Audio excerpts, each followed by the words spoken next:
What do you do when you have to guess on your real estate exam? Today, I'm going to be talking about this topic, and as a reference, I'm going to be using a link from our website. You can find this link in the show notes below. So without further ado, let's talk about guessing. Now, I was hesitant to do this video because I'm really not a big advocate of guessing. Big advocate of studying your information, doing the preparation, memorize your vocabulary, attending the webinars, do everything you need to do.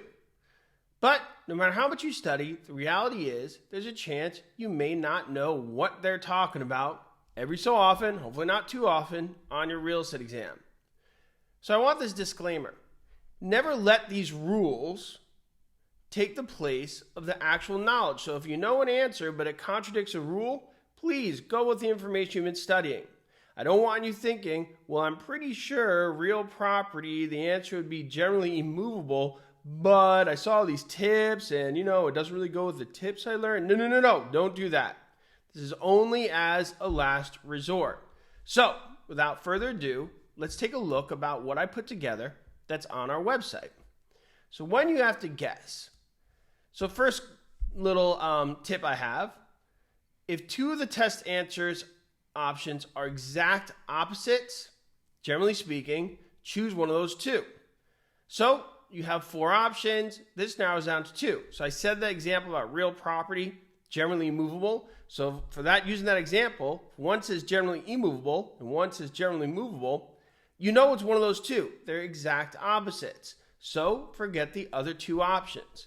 So you're still guessing, but at least you're narrowing it down to 2 out of the 4 options. If 2 of the 4 answers are almost identical, choose the longer one. I joke about this in the webinars, but very often the long answers are correct. Not all the time. Once again, I'm really nervous about this. Don't go circling every long answer on your exam. But if you really don't know and you're not sure, the longer answer is a better option. It contains more information. At the end of the day, that's what they want you to know, the information. Next.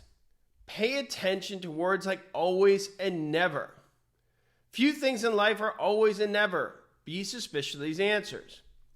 These are what I call absolutes.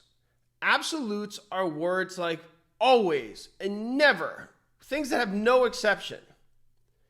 I prefer words like sometimes, usually, almost.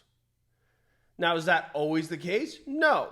Sure, there's some times where the answer is an absolute, like always or never. But usually, there's an exception to every rule. That's what those big fancy lawyers get paid for. They find the exception in the rule. Okay? So, be very suspicious of words like always and never. So, if you have to guess and you see words like always and never, I wouldn't go with that. But once again, that's only if you're left with guessing. Distrust exaggerated or complex exam answers. Now, I did say the long answer is usually correct, but if it's an overly exaggerated, long-winded, complex answer, very often that's just there to confuse you. So do not go with that option. Answer every question, even if you're guessing. So this is the last point about I want to make. Unanswered questions are marked wrong. There is no penalty for guessing. So at the end of the day, if you're really not sure and there's nothing else to do, please don't leave it blank. Make sure you take a stab at every option. So those are my tips for if you have to guess. I hope that helps. And remember, this can be found in the show notes below in the link provided. The link provided in the show notes below. I hope that helps. Bye.